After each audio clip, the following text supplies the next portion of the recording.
Hey there, I'm Mark, in affiliation with Spectrum Pulse. And look, it's Kendrick Lamar and Wicked, and this, it's Billboard Breakdown. I don't remember. Look, sometimes Billboard gives you a week where the stories are easy, you just gotta get out of the way for the music. Especially when said music is coming from one of the best rap albums of 2024, and a musical you've loved since your teenage years, where the movie adaptation was frankly way better than it had any right to be. It'll be fascinating to see if they actually stick the landing for Wicked Part 2. I've got my doubts, but we'll burn that bridge when we get to it. In other words, it wound up being a very crowded week, but when you take a look at our top 10, it feels deceptively simple because we got a new number one and it's very obvious how it got there. Squabble Up by Kendrick Lamar. And really, for what Kendrick Lamar did in the top 10, the story really is just streaming. But with Squabble Up, there is a radio and sales push and a music video. So while I got no expectations it's gonna last at the number one, especially with the Christmas onslaught that's coming, there is some strength there. But predominantly on streaming, it did hit number one, and TV Off with Lefty Gunplay hit number 2, Luther with SZA hit number 3, Whacked Out Murals hit number 4, and Hey Now with Dodie 6 hit number 5. Now this all pushes a bar song Tipsy by Shaboozey down to number 6, but truth be told, the miracle is that it held up this week at all off of good sales, because it does seem like it's firmly on the downturn. Then we got Die With A Smile by Lady Gaga and Bruno Mars at number 7.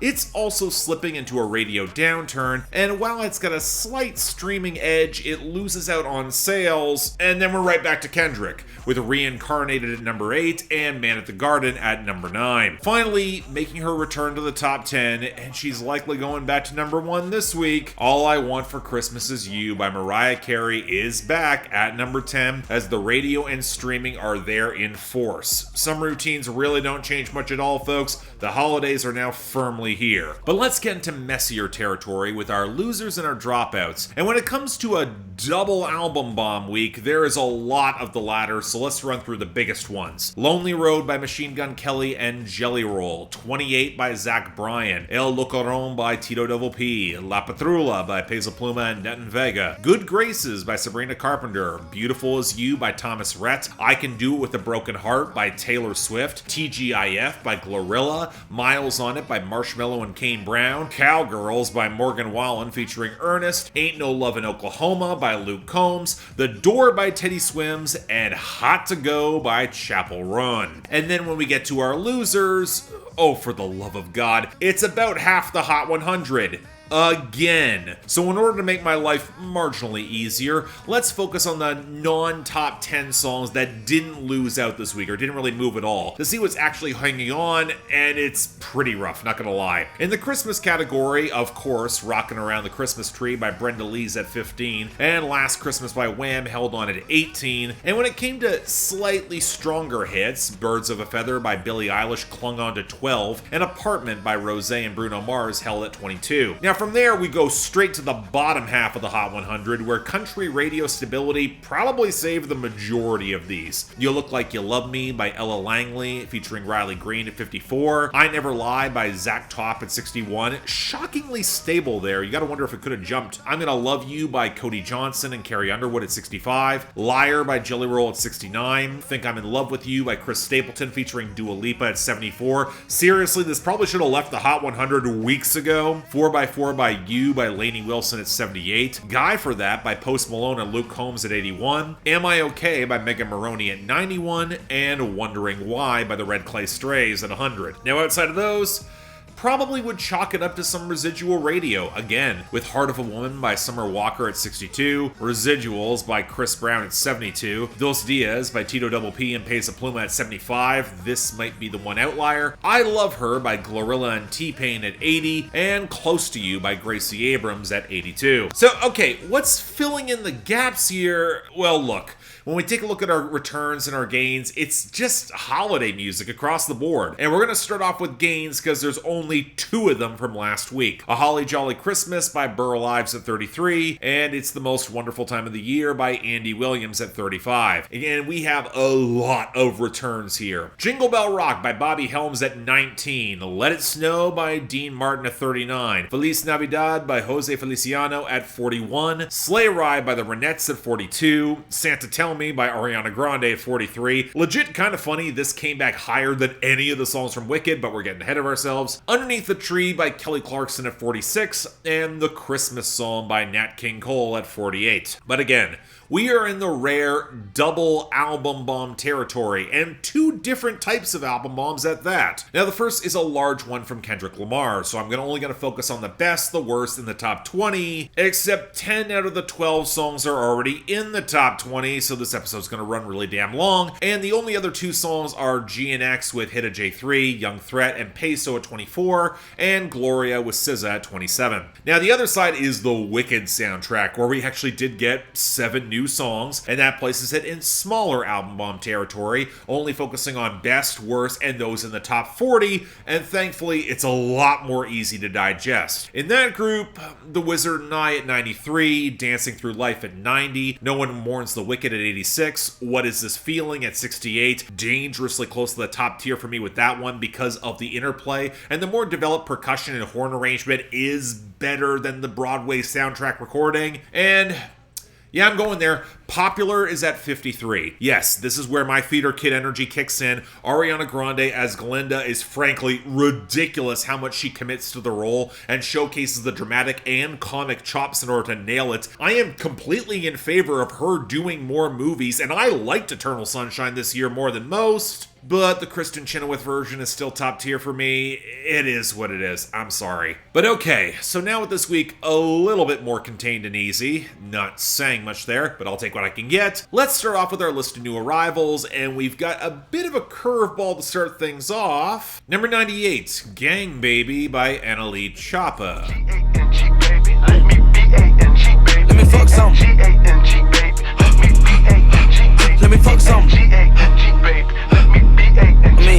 Come on. You know, one thing I was worried about in discussing our new arrivals and the twin album bombs is that I would be scrabbling for bad music in order to fill out the bottom spots. So you know what? Thank you, Ennemie Choppa, for providing a very solid contender. But you know what? Even then, I don't think this is really that bad. Yeah, the line, I know Black Lives Matter, but I love to kill my dark bitch from the back is well, certainly a choice, alongside the Play-Doh and silly putty lines in the first verse, but Ennemie Choppa has found a lane with this purely outrageous sex bars that is paying dividends, kind of in a 2 Chainz sort of lane, and there are some clever lines here. The body count clarification was surprisingly slick. It shouldn't matter that he clarifies that he likes grown women and not little girls, but in 2024 it feels like it does, and naming his girls' butt cheeks different beefing rappers. Yeah, okay, I laughed at that. And I don't think the production is bad here either. That fat bass rumble alongside the hazy melody and the sharper trap skitter, and Ennemie Choppa's more relaxed change-ups on his flow convey just enough charisma in order to sell this. So yeah, of course, it's utterly ridiculous. It's hard for me to call this all that good, per se, but I also can't deny that it largely works in what it's trying to do, so yeah, dodged a bullet. I think this is fine. Number 95, Mailleure, Ennemie by Stromae and Pomme. Ce jour où je t'ai rencontré, j'aurais peut-être préféré que ce jour ne soit jamais arrivé. In a way, I kind of feel bad that the debut from Stromae is only coming this week when it's likely to be overlooked, but okay, here's some context. Stromae is a Belgian electronic pop music singer and rapper, very commercially successful in Europe. He put out 2 albums in the early 2010s before catching malaria on the African tour, which led to complications. That's kept him out of the spotlight until putting out a critically acclaimed project in 2022, although said health issues required him to cancel his tour that next year. Really unfortunate. Now, this song is not from any of that. No, it's tied back to Arcane, working with the French singer-songwriter Pomme, and it's one of the few times where I can remember a song entirely in French charting in the United States. It's way more common up here in Canada, and indeed this track debuted inside the top 50. And yet, I can't really say I like it that much. Mostly tied to the production. That fizzy scratch of the synths alongside the drippy knock of the drums that builds into a very lockstep knock where the backing vocal sounds really processed. And like with the other Arcane songs, the melodramatic lyrics, they feel, well, weirdly clunky coming out of these two. The love-hate relationship is so thuddingly realized and on the nose, it doesn't really make me that interested in this relationship. It feels too stiff. I'm not getting a lot of nuance. So yeah, combine that with some limited chemistry between them, and I actually think this is kind of shockingly mediocre across the board. Maybe it works better with the context of the show, but I don't know. I'm not hearing it here. I'd probably skip this. Number 94, Not That Girl by Cynthia Erivo. He could be that boy, but I'm not that girl.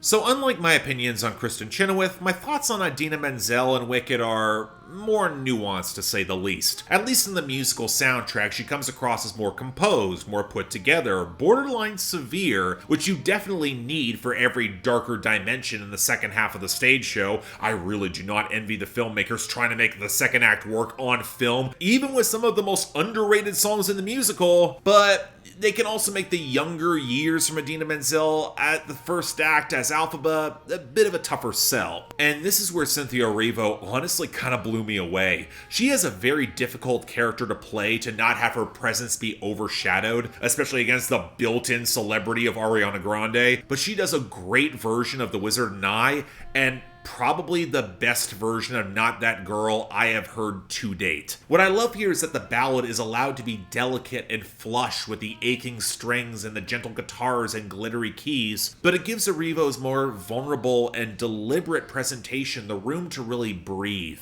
where you get that dreamlike balance between the longing and the knowing heartbreak in her affections. And most importantly, she really has the register to not sound flat or off on that final note. That's hard, and it's also a huge win. So look, the thing with me being so intimately familiar with the Broadway cast recording is that every song is going to be graded on an impossible curve. I know that, and we're going to get to Defying Gravity in a bit, don't worry. So I am looking for where they match or exceed that version, and this is where I heard The Greatest Leap. Truly fantastic.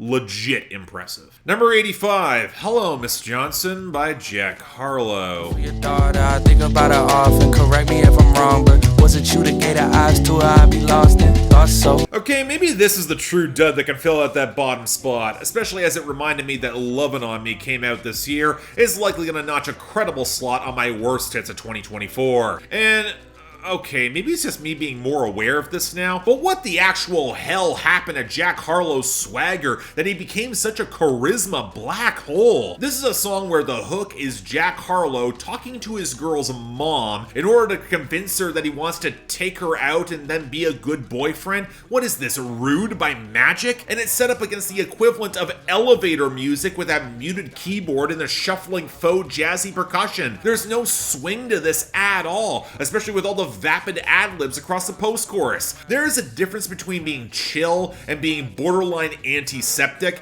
and this is in the latter group. Of course, none of this is helped by his opening line being that he would rather masturbate to this girl than go out and find somebody else. Not exactly charming, dude. And then the second verse tries to have them travel. He throws in lines like, trying to make you mine for the sake of humanity, or I'm trying to make the population increase. I mean, the more we've learned about Jack Harlow and his wordplay, the less interesting or cool or competent he becomes, and this is a total dud. Trying to pull a low-rent Mac Miller impression that is not fun or flavorful enough to stick. So yeah, this blows. Next, number 44, Defying Gravity by Cynthia Erivo featuring Ariana Grande. I think I'll try defying gravity, and you can't pull me down. I mean, even as a music critic and theater nerd, what am I supposed to say here? The only reason you film Wicked at all is to put Defying Gravity on film, and I'm sure in casting, the requirement was that Cynthia Erivo and Ariana Grande had the chemistry and pipes to sell the song,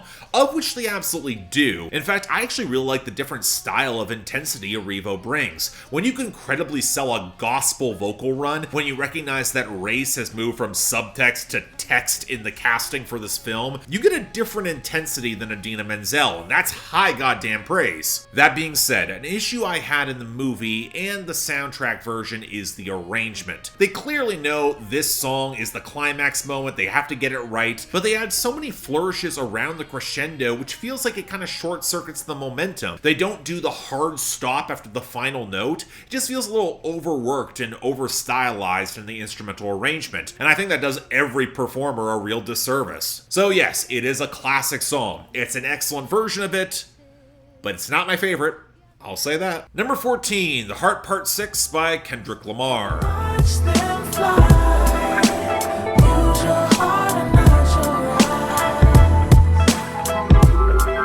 Look, it's all Kendrick from here on. I already reviewed the album at length on my main channel. I want to try to keep this pretty brief for the next, oh my god, 10 entries. So let's start off with the perfect flip of what Drake attempted, turning some of the ugliest shit Drake's ever said into a gentle, detailed reflection on Kendrick's rise in time with TDE, with a sober reflection on how it's his fault Black Hippie didn't ultimately work, and a hopeful lesson to those following in his wake, not to let ego or social media tarnish what could be solved with humility and vulnerability amongst family. And it's all backed up by an SWV sample, the sort of 90s R&B where Kendrick has shown some limited affection in his music before, and SWV is far from my favorite R&B of that era, but with the liquid guitar against the chalky knock of the groove and those beautiful harmonies, yeah, okay, it absolutely kills. Not hard to be the better version of this song, but he sucked the landing, without question.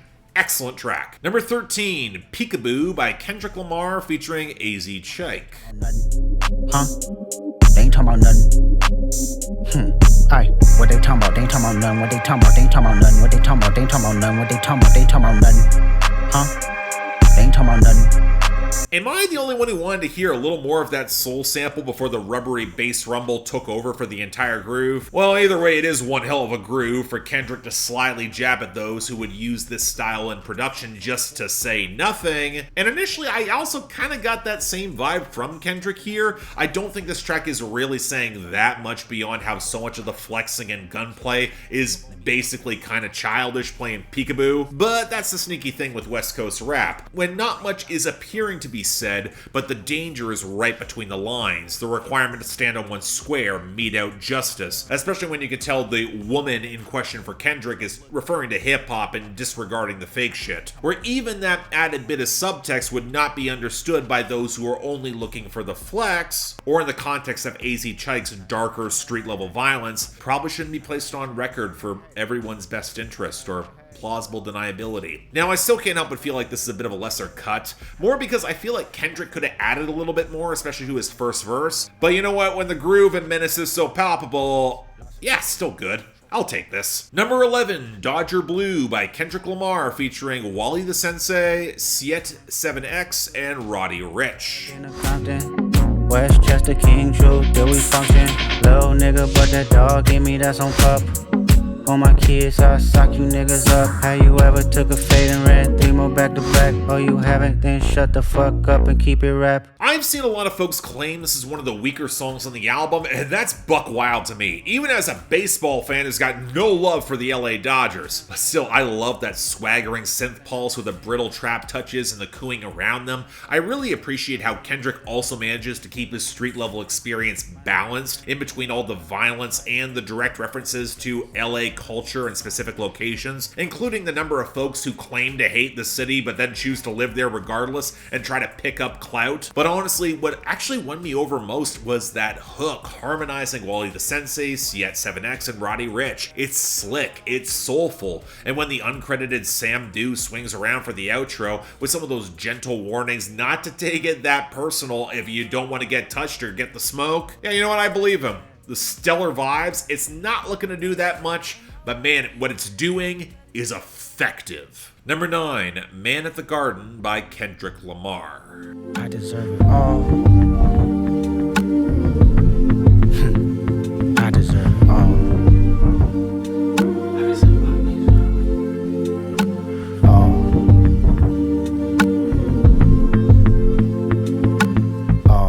On most days, this is my favorite song from GNX. It's low-key, it's brooding, with the warping spare knock of the beat interpolating One Mic by Nas and the rare sound of LA Rain, with a haunted melody that puts me in the mind of Fear coming off of Damn, even as that soulful swell comes up around the hook. But it's Kendrick's performance that I really like. It's ragged, it's tense, reciting not just everything that he deserves, but also the cost that would be required to maintain that power, a demand for discipline to resist temptation, to be brutally honest more than just one's family, where he highlights those who seek validation on aesthetic or don't understand their own worth. The follow through to one of the most telling lines on Meet the Grams, "Why believe you? You gave us nothing to believe in," where for Kendrick, this is something that you can. And then he takes that next step. He sees his power now in full focus, where he wishes his essence was contagious, but there are those who would disrespect the game and the history of that game, and in a wild synth-back crescendo as the vocals stack up, he wishes he could drive them all before him,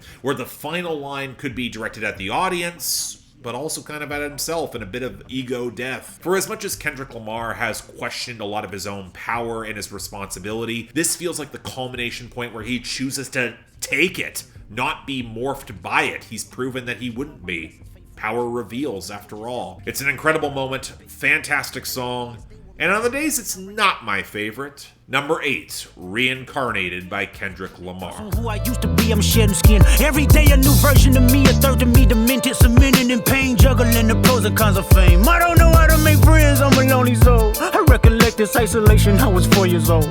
Truth be told, I've been battling myself, trying to navigate the rhythm's fake, cynical about the judgment day. Alright, look, I get those who don't really care for this. It's Kendrick Lamar on Tupac's production, rapping in Tupac's cadence, arguably with better bars than Pac himself, with the cascades of pianos and that rollick of guitars and the subtle melodic progression on the third verse with some of the strings. And if you grew up with Machiavelli in the late 90s and thought this sound was kind of overexposed or not your thing, I get it. But it's also the other side of Man at the Garden, from the culmination of the personal journey, now cutting to the historical context of said journey, the timeline, tracing through the devil music's bluesy legacy of John Lee Hooker and the Chitlin circuit of Billie Holiday, all amidst the vices within such fame, as he writes about how said music speaks to various incarnations of the devil, Lucifer, the Lightbringer, now in his newest form as Kendrick Lamar. In the context of Kendrick's catalog, where once Lucy was offering him every deal on To Pimp a Butterfly to tempt him onto those dark paths, there is continuity here. This is him speaking in the context of that fallen angel in seeking redemption, trying to burn away his sins in every life. And with Kendrick Lamar, it is so close.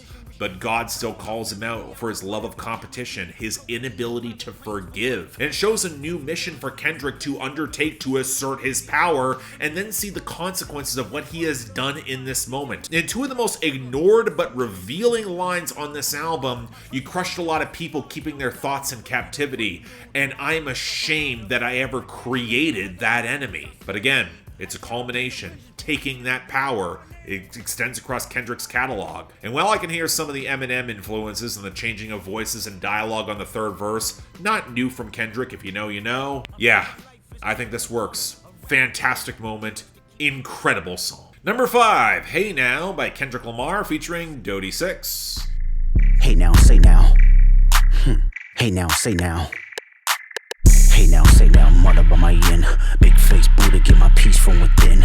Send the case to all my dirties in the pin. Let the Honourable walk for the win, for the win. I've realized I'm a bit cooler on some of the minimalist swaggering bangers from GNX in comparison with the more conceptual songs. A shocker coming from me, I know. But Hey Now makes one hell of a strong case. The weedy synths that pick up a lot of gleaming gloss on the second verse, the breathier sounds, the bass so loud, I am stunned it does not brick the mix, and Kendrick in his hushed, menacing mode, where it's all about that perfect poise and control as he strangles him a goat, mocks the tacky fashion and the old rappers chasing what he does does now and does better, and a demand that anyone riding with him's got the same poise and they're getting kicked out of the car. And credit to him, Dodie 6 is probably the best fit for it. His vocal timbre reminds me a little of Jack Harlow, and he's got that same low-key swagger, albeit a slightly rougher flow as he runs through Joker and cocaine references. Of the new rappers that Kendrick put on this project, he is probably the most intriguing for me. I've also seen folks question this song's placement on the album in between Man at the Garden and Reincarnated, but I think it really works as a breather moment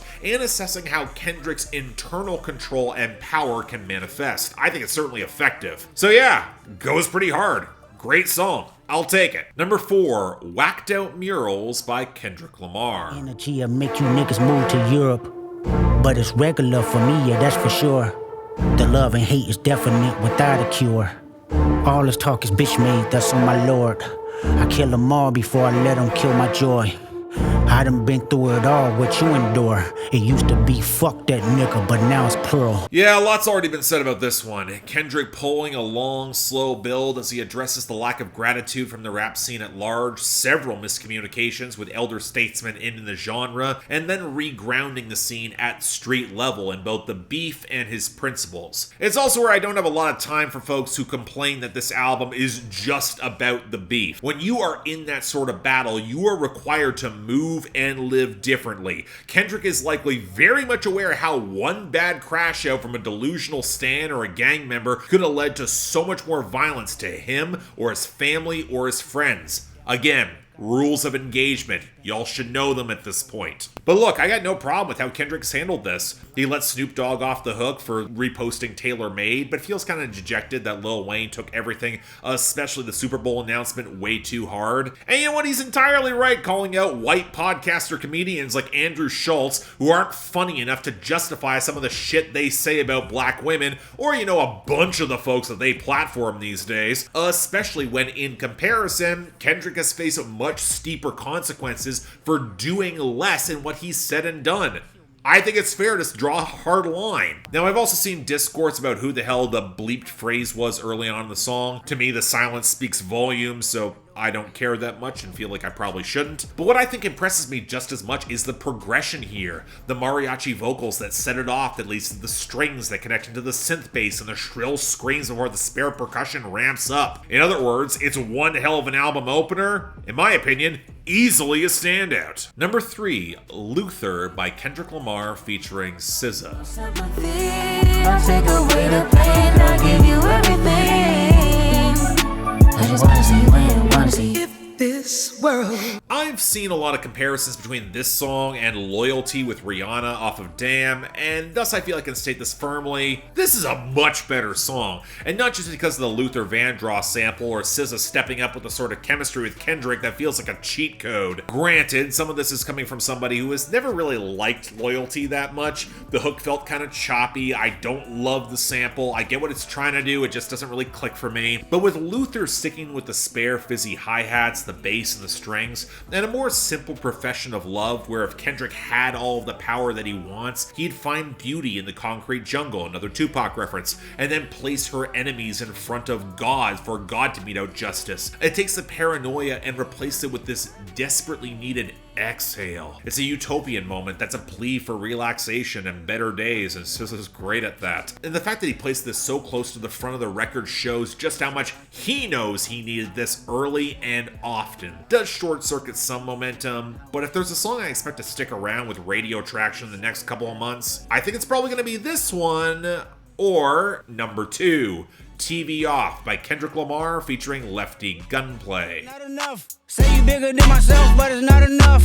I get on their ass. Yeah, somebody gotta do it. I make them niggas mad. Yeah, somebody gotta do it. I take the G-Pad. Yeah, watch a nigga do it. We survived outside, all from the music, nigga. What? But of course, if we're going on pure meme potential and the big DJ Mustard collab, it's this one. It likely won't have enough power to replace Kendrick Lamar at the very top in the face of holiday music, but it sure as hell is making that push, and I get it. The ridiculous banger that probably for me stands as one of the purely most direct on the album. I love the horns and the soul sample chopped into the spare beat that drives the groove. I think I might like it more than Not Like Us. I love the exasperation at the root of how so few are willing to hold it down in this era, and how Kendrick will drive away the duds who won't or can't. I like for as much as his conflicts have been televised, he preferred the TV was off, that way he can stand on principles without it, and his challenge is then to everyone else to do the same, especially when the conflict is rooted in stupid hypocrisy that only divides people. And then the beat flips into bombastic horns as a pure LA anthem, where he references Biggie and highlights just how few are prepared physically and mentally to survive without luck on these streets. To quote Lefty Gunplay, making a very obvious reference to Kendrick Lamar's diss tracks on the outro, it gets crazy,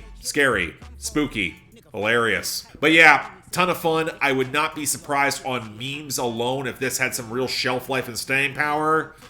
But in the meantime, finally, number 1, Squabble Up by Kendrick Lamar. Bounce out, no, he spook town, eyes dilated. I got the money and the power, both gyrating. I feel good, get the fuck out my face. Look good, but she don't got no ties. I walk in, walk out with the size. Man, don't let me know what the prize. Look, it can't be that surprising that Kendrick is pushing this as the single for what it is. It's a very obvious continuation of what was in the Not Like Us music video. It's got that same swaggering, synth bass heavy LA vibe with the punchy Debbie Deb sample, where he highlights his deeper roots in Los Angeles, seeing his cash and cultural capital expand off of this year, enough that he can now hit his enemies on their home turf. And then he spends the third verse throwing a couple subliminal shots at Drake, calling out his false bravado with some real street justice, swiping dog imagery for something rougher, more wolf-like. And then with the two pithy lines, why the fuck you rap if it's fictional, why the fuck you fed if you criminal, well, highlight some of the lingering contradictions at the root of so much rap divorced from hip-hop's reality, especially from certain characters. And yet I wouldn't really call this a personal favorite, although the video did a lot with the layered black cultural references and the callback to the roots that made me smile. I just think it's the downward warble of the hook. It doesn't really hit as strongly as I was hoping.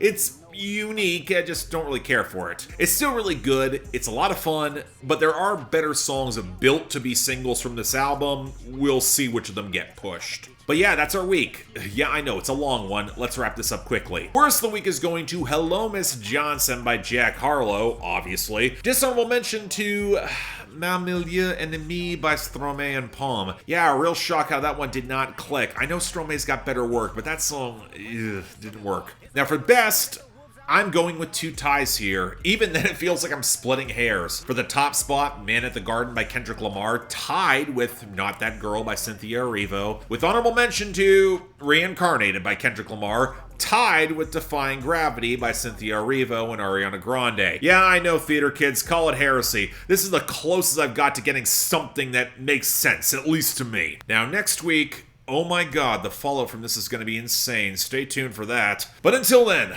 I'm Mark. You're watching Billboard Breakdown, affiliated with Spectrum Pulse. And I'll see you next week.